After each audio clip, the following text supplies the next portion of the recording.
Oke cuy, balik lagi sama gua Gani. Di video kali ini kita akan merakit PC lagi dan memakai VGA tentunya, bukan apu-apu lagi.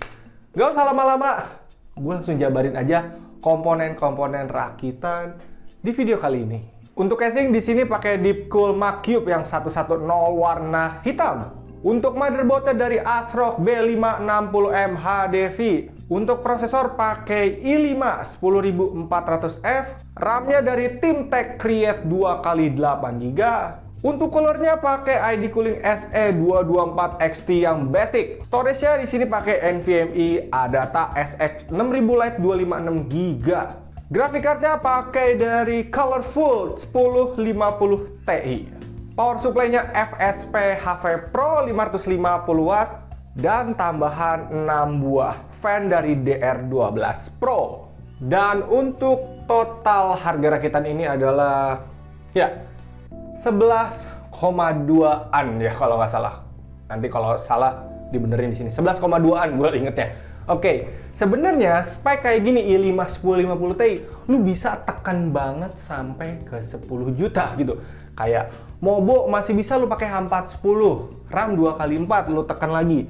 NVMe bisa 128 atau 256 juga cukup. Fan ininya pakai fan yang biasa, cooling pakai yang 802 atau ICS Mini FS yang murah. Casing juga bisa pakai model PC cooler LM200 yang 300 ribuan. Kayaknya sih 10 jutaan dapat. Tapi di video kali ini si ownernya pengen punya PC yang versi upgrade-nya nyaman gitu loh. Jadi ini bisa jadi alternatif buat teman-teman kalau misalkan sambil nunggu harga turun mau rakit PC gitu loh. Bisa pakai spek kayak gini. Jadi Mobo udah pakai B560. Mau lu upgrade ke Gen 11 sekalian NVMe Gen 4 itu bisa. RAM-nya lu mau tambahin lagi jadi berapa tuh? 2x16 itu bisa gitu loh. Jadi opsi upgrade-nya ya cukup lah di sini. VGA 1050 Ti ini udah cukup. Misalkan lu mau naikin ke 1650 Super atau 1660 Super bahkan RTX 2060 atau 3060 harusnya ini kuat dengan si FSP HV550 ini. Karena ini power supply termasuk gokil sih teman-teman. Dan gue di sini baru tahu juga versi FSP yang baru ini ada tulisannya jadi FSP HV Pro 85 Plus. Gue sebenarnya masih belum tahu apa itu arti 85 Plusnya. Yang pasti ini harusnya jadi lebih baik gitu, upgrade yang lebih baik dari si FSP HV Pro ini. Karena yang kita tahu kan si power supply ini udah beberapa kali lah upgrade. Dari mulai dulu warnanya cuman merah kuning tuh, kabelnya warna-warni, terus akhirnya ganti ke hitam, terus akhirnya sekarang ada 85 plusnya. Ya gua power supply FSP ini udah rekomen lah, lu pengen nyari PSU murah tapi berkualitas, FSP inilah. Di channelnya My Club sama Pak Benny udah dibahas banget loh si FSP ini. Jadi menurut gua ini adalah power supply murah terbaik di kelasnya untuk saat ini. Oke, BTW ini kan bulan September harusnya tayang ya. Gua mau bilang sorry dulu untuk show setup mungkin akan telat karena tanggal 1 gua harus vaksin. Jadi mungkin gua akan telat model seminggu kali. Lama nggak ya seminggu? Kalau bisa cepet ya gua akan upload cepet. Intinya kalau misalkan telat itu konten show setup, saya meminta maaf. Dan ya udah, kita rakit aja PC-nya. Tapi sebelum itu rakitan ini adalah rakitan tema gelap ya teman-teman. Jadi di video sebelumnya kita ngerakit yang putih suci, sekarang yang hitam gelap. Jadi si ownernya itu sekarang lagi pengen banget PC yang gak ada lampunya sama sekali, pokoknya gelap gitu loh. Tapi di sini kita udah pakai fan dari Aigo yang DR12 Pro. Jadi kalau misalkan si ownernya pengen ada lampu putih, pengen diterangin itu bisa, atau tiba-tiba berubah pikiran pengen RGB-RGB-an atau warna-warni itu udah bisa. Jadi di sini kita pakai fan dari DR12 Pro. Yos, langsung aja kita rakit bagian motherboardnya. Oke, ini dia komponennya B560, i510, 224XT, 256GB, 2x8GB. Keluarin dulu mobonya. Ini akan kita ambil, ini akan kita ambil, ini skip. Pindah di sini, keluarin, masukin, ini tutup lagi,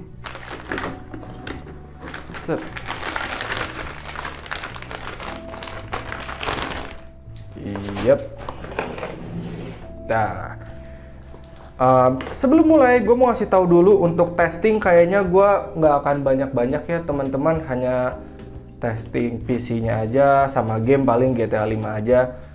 Saya juga di sini masih harus cukup istirahat karena di sini posisinya gue belum vaksin. Gue nge-record ini masih bulan Agustus teman-teman, tayangnya sih September. Oke. Prosesor. Takutnya kalau kita rada capek nanti kenapa lebih baik menjaga. Tapi sebenarnya ngerakit gini nggak capek juga, cuman ya lebih baik lah kita jaga tubuh. Jangan lupa vaksin teman-teman. Yang mau vaksin silahkan vaksin, yang tidak mau terserah Anda. Oke, ini prosesornya i5 10400F.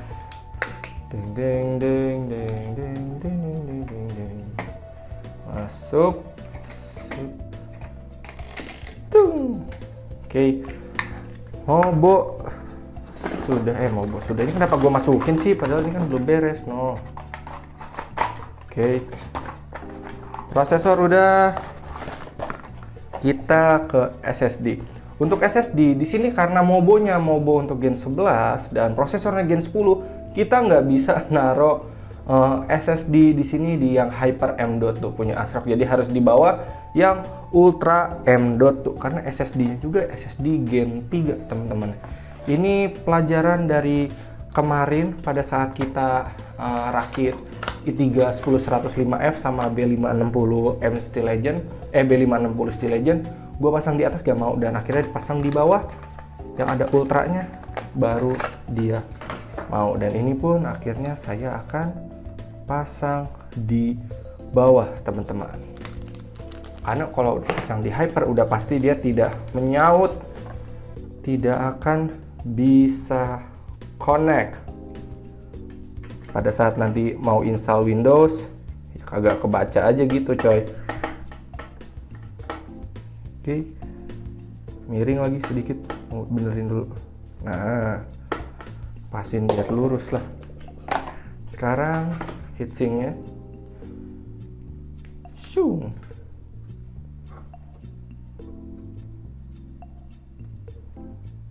Oke.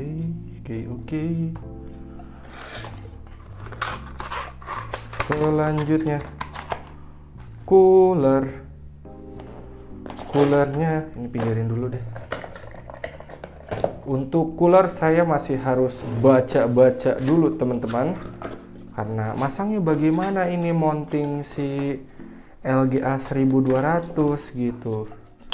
Saya masih harus baca-baca dulu.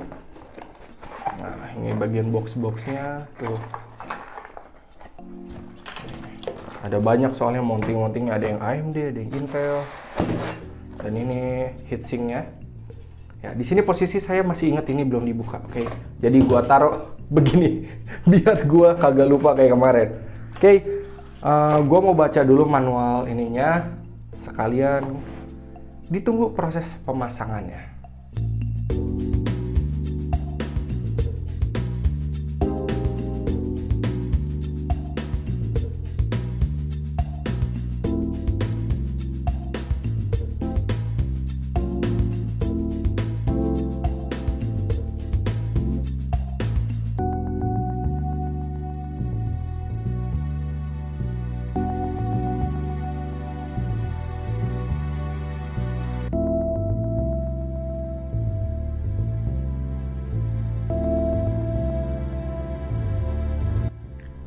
Oke teman-teman, jadi begitulah proses pemasangan mountingnya ya.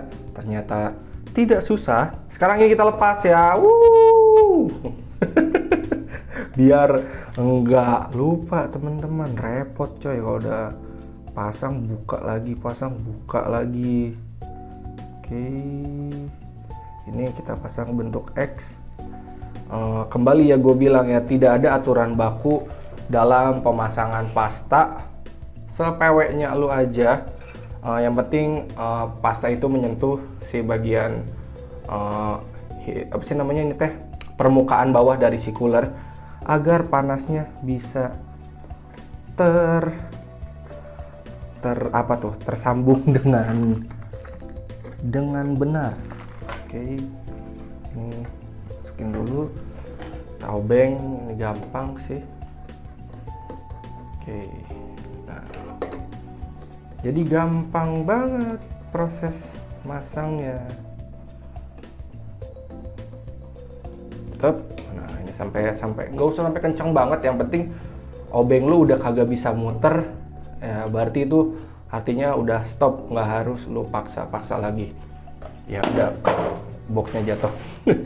Itu juga udah kencang sih. Nah sekarang ini fan-nya, ini gua akan pasang seperti ini. Ini kenapa pabelit kieu sih, aduh. Nah ini masuk, ini juga masuk. Nah masuk, dan ini begini.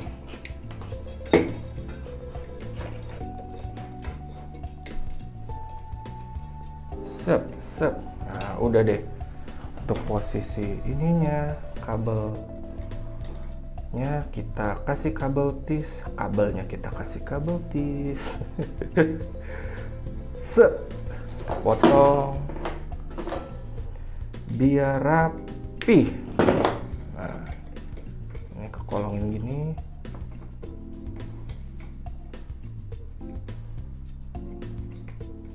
Mana sih lubangnya? Nah itu. Oke, sekarang memorinya, RAM-nya masih disegel. Press.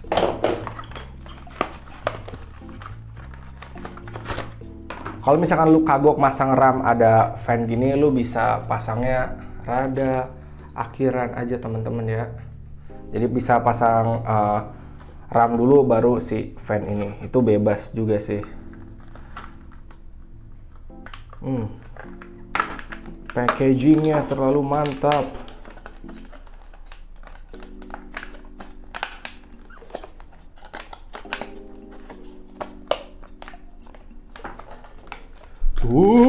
Ini packagingnya mantap, jadi RAM-nya saya susah mengeluarkannya. Nah, oke. Pasang ke sini, nggak mentok sih, alhamdulillah tuh. Oke, ini bisa lu naikin sedikit aja. Jadi kalau misalkan mentok sama RAM, ini lu bisa naikin fan-nya ke atas sedikit, biar tidak mentok. Nih, jadi ada batasnya. Oke. Oh, ya. Jadi press posisinya pas, nggak ada nempel. Si fan ini tidak menekan RAM-nya. Ini posisinya ngepres banget tuh, lihat. Noh, ya. Gua kasih jarak berapa mili gitu. Oke, semua udah ya. Motherboard, prosesor, RAM, cooler, SSD udah. Mari kita tes nyala beserta si VGA-nya 1050 Ti. Ini kita buka dulu. Sebelum testing, kita buka dulu ini VGA dan power supply-nya, karena testing butuh VGA dan power supply, teman-teman. Oke. Keluarkan dulu si 1050 Ti-nya. Harga VGA kapan turun? Saya nggak tahu, saya bukan peramal. Kapan bang harga VGA turun? Tidak tahu. Coba aja beli sekarang, kali aja besok turun. Gue nunggu turun Dan akhirnya dia menunggu sampai entah kapan. BTW ini power supply-nya udah gue buka ya, sudah gue rapihin juga kabel-kabelnya. Jadi tinggal rakitnya gampang gitu. Gue tuh jadi kalau power supply datang, biasanya kabelnya gue rapihin dan dilihat rakitannya yang bakal dipakai apa aja sih. Kayak di sini kan cuma 24 pin, 4 pin sama kayak Molex doang untuk fan. Oke.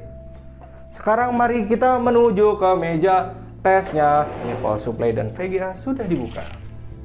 Oke teman-teman, ini dia udah gua pasang ya, semuanya 24 pin, 8 pin, HDMI di VGA juga. VGA-nya tanpa power pin ya, ini 1050 Ti-nya.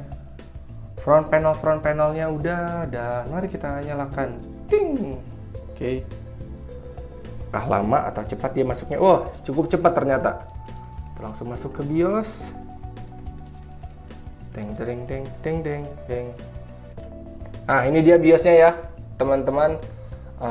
Isi mode-nya, isi mode BIOS awalnya. NVMe udah kebaca di sini. NVMe ada data ya, udah kebaca. RAM 2x8 3200. Wow, ini apakah langsung 3200 atau gimana? Soalnya biasanya kan RAM di rakitan itu kalau masih 3200 biasanya jalan di 2400 dan 2666. Jadi harus di overclock manual gitu di XMP on-nya. Kita ke advance dan ternyata sudah 3200 ya, jadi lu nggak perlu otak-atik RAM-nya udah jalan di 3200. Oke. Ini di B560 i5 10400F. Gue masih belum tahu apakah bisa si i5 ini jalan di 3200 ya, setahu gue mentoknya di 2666. Jadi ini gue akan coba install Windows dulu. Kalau misalkan tidak bisa ya RAM-nya akan gue jalankan ke 2666 sesuai kemampuan si i5-nya. Ya, kita install Windows dulu. Oke teman-teman, ini dia gue sudah selesai install Windows-nya dan ini gue di aplikasi CPU-Z ya teman-teman. Gue mau lihat ke bagian memori. Di sini dari tadi installnya alhamdulillah lancar ya. Dan terbaca di RAM-nya 1590-an, ini artinya 1600 lah kita buletin. Berarti kalau dari sini RAM si 2x8-nya benar berjalan di 3200 mHz. Ini gue baru tahu juga teman-teman. Soalnya setahu gue i5 10400F itu mentok di speed RAM yang 2666 dan ini pakai RAM 3200 bisa berjalan di 3200 gitu loh. Biasanya kan kalau pakai B460 yang 3200 itu akan turun ke 2666. Jadi mungkin ini adalah opsi terbaik teman-teman. Jadi untuk memaksimalkan kinerja RAM yang 3200, kalau lu pengen pakai i5 Gen 10 ya lu bisa pakai Mobo Gen 11 kayak B560 atau Z590 biar RAM-nya jalannya sesuai sesuai speednya gitu di 3200. Biasanya hanya mentok di 2666. Oke. Sekarang mari kita masukkan komponen-komponennya ke dalam casing. Ini jujur gue kagak ngerti apakah ini gue pribadi atau lantai rumah gue atau bagaimana. Casing ini belum gue colok apa-apa, tapi tangan gue suka kesetrum megang ini padahal nggak kecolok apa-apa. Mungkin grounding listrik rumah gue gitu loh. Jadi buat teman-teman yang kadang suka nanya, bang PC gue kok nyetrum ya, PC gue kok nyetrum ya, coba cek aja kelistrikan rumahmu. Mungkin aja tidak ada groundingnya, jadi suka kesetrum gitu. Oke, atau ada listrik statis gitu yang nempel di casing ini ketika belum dipasang gitu. Kalau kata Mas Hani ARX itu suka diketok-ketok dulu biar tidak ada listrik statis. Oke, sekarang kita masukin komponen ini ke dalam casing. Oke, ini dia casingnya teman-teman ya. Udah gua telanjangin tuh, udah gua cabut. Dan di sini kabelnya udah gua rapihin. Tuh, sini juga ini kabel USB 3. Sudah gua rapihin. Belajar dari rakitan sebelumnya yang saya sengsara gara-gara 3 fan depan. Oke. Bagian pertama proses rakitan yang biasanya kita masang PSU. Mungkin di beberapa casing saya akan masang 3 fan lebih dulu ya, biar tidak sengsara. Dan sekarang ya wes, kita akan pasang 3 fan dari si DR12 Pro ini ke dalam sini, oke?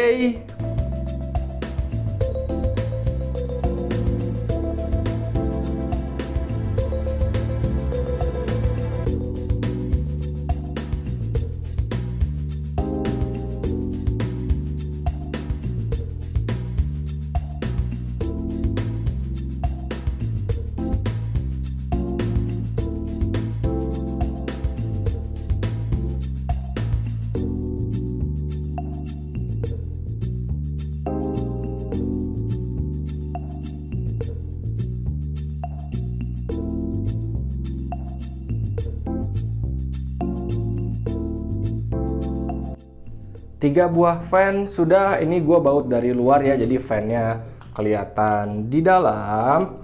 Oke, sudah muter tanpa hambatan tiga-tiganya. Sekarang pemasangan power supply-nya ke dalam si casing. Beda coy, itu ada 85 plusnya. Coba teman-teman yang tahu apa sih arti 85 plus atau yang paham bisa dijelasin di kolom komentar, oke? Kita pasang dulu.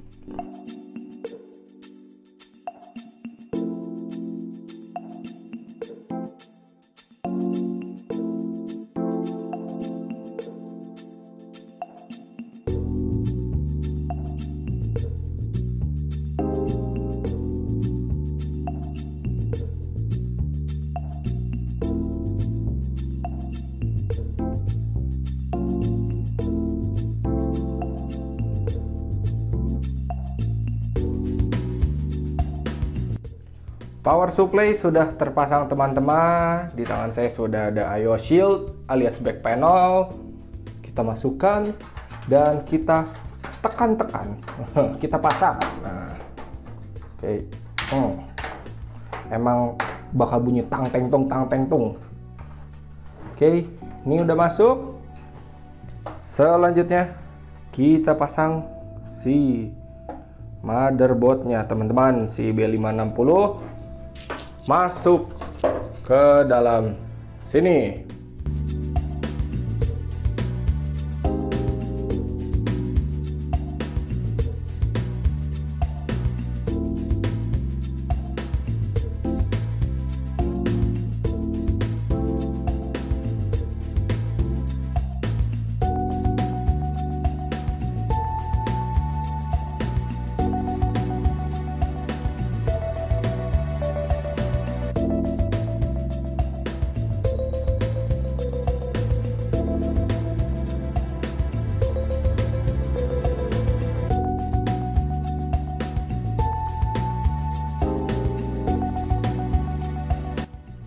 Oke teman-teman, motherboard udah kepasang. Di sini gue juga udah nyolok 8 pin ya, dan memindahkan 24 pin dan USB 3 dari sini ke sini biar kelihatan lebih rapih teman-teman. Ya, ini bener kan? Oke. Nah, ini kita colok. 24 pin juga kita colok. Sip. Jadi nanti tinggal ngerapihin aja main ini. Sekarang gue mau masang 3 buah fan ya, satu di belakang dan 2 di atas beserta controllernya. Oke, jadi masang fan sekaligus kabel manajemen.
Oke teman-teman, fan casing udah ya, belakang 1, atas 2, dan menyenangkan sekali melakukan kabel manajemen di casing ini apabila kabelnya banyak gitu dan panjang-panjang.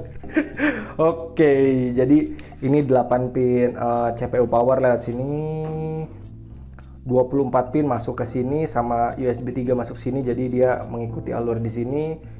Ini fan casing 2 nih masuk ke sini, 3 tuh. Dan yang dari sini masuk ke sini. Dan jadi kontrolernya semua di sini ya. Front panel masuk ke sini, ada yang masuk ke bawah, ada yang masuk ke sini. Oke, untuk fan casingnya sendiri gue tidak sinkronisasi ke motherboard ya, karena toh fan-nya nanti dimatiin juga. Kalaupun mau dinyalain lewat controller sama remote sama tombol reset aja. Ya, di sini tombol reset itu tidak gue pasang ke motherboard, tapi gue pasang ke controller karena menurut gue tombol reset adalah tombol yang tidak berguna ya, nggak guna-guna amat lah. Jarang banget, bahkan gue pribadi nggak pernah gitu pakai tombol reset untuk ngereset PC gue gitu loh. Jadi tombol reset gue sendiri pun gue pakai untuk ke controller sama seperti ini ya. Jadi ganti-ganti warna pakai tombol reset. Biasanya tombol reset kalau kata si Jack itu suka dipakai jahil gitu sama teman. Misalkan lu lagi main di warnet gitu, ada teman lu yang iseng pencet tombol reset, tag PC-nya ke restart gitu. Jadi ya nggak terlalu penting sih menurut gue tombol reset. Coba menurut kalian gimana? Apakah penting banget itu tombol reset? Di komen aja. Ya begitu aja teman-teman. Sekarang ini ya VGA kita buka dulu. Pemasangan terakhirnya adalah graphic card. Ini kita nggak perlu kabel manajemen lagi karena memang tidak ada power pin, jadi tinggal colok, pasang, dan nyalain. Wes, habis ini karena ngebaut doang ya, ini gampang ngebaut doang mah nggak usah gue liatin. Habis ini kita langsung testing nyala, oke? Nah, ini dia PC-nya teman-teman ya, asli cakep I swear. Tema-tema hitam abu kayak gini. Gokil, apa sih namanya, monokrom gitu ya. Oke. Ini USB mouse keyboard colokin. Terus kabel HDMI ke VGA, ini kabel power supply semua colok-colok nyalain sama monitor-monitornya. Mari kita nyalain. Biar nggak nyetrum, bismillahirrahmanirrahim. Wih, bener tidak nyetrum. Nah, ini dia sudah nyala. Langsung masuk ke booting. Karena ini kita tidak pakai lampunya, temanya hitam putih, ya kita matiin. Gitu. Oke. Jadi mau pakai remote bisa, mau pakai tombol reset juga bisa, teman-teman tuh ya. Oke, abis ini akan ada preview PC-nya ya teman-teman. Paling previewnya gue bikin kayak kalau RGB gimana, kalau hitam gimana, kalau putih gimana gitu ya. Oke, ini juga udah masuk. Mari menikmati preview dan testingnya. Oke, untuk game gue cuma testing satu ya, GTA 5. Oke, mantap.